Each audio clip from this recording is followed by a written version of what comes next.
विपक्ष नेता राहुल गांधी द्वारा आरक्षण पर दिए बयान पर सत्ताधारी आलोचना कर रहे हैं, लेकिन ये राजनीति में नहीं चलता। राहुल गांधी कहते रहते हैं कि लोगों को ये पसंद नहीं कि मैं नफरत के बाजार में मोहब्बत की दुकान खोलने आया।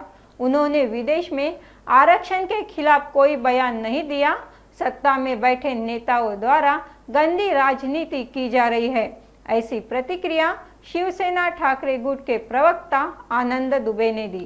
संजय गायकवाड जे बुलढाणाचे आमदार आहेत, एकनाथ शिंदेची कथित शिवसेनेचे, त्यांच्या असा बयान की राहुल गांधीजींचा जो जवान काटून येईल त्यांना आम्ही 11 लाख रुपयाचा बक्षीस देणार, हे दुर्भाग्यपूर्ण आहे, दुर्दैवी आहे आणि हे राजकारणामध्ये चालत नाही।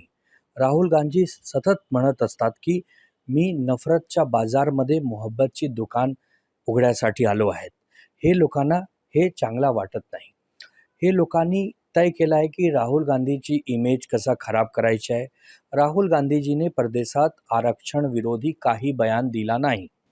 राहुल गांधीजीने कधी संविधानच्या बद्दल कधी गलत बयानबाजी केली नाही आणि भारतीय जनता पक्षाने सदैव आरक्षण आणि संविधानाबद्दल काय काय बोलले सगळ्यांना माहीत आहे आणि त्याचा फटका त्यांना निवडणुकीमध्ये पडला पण आहे।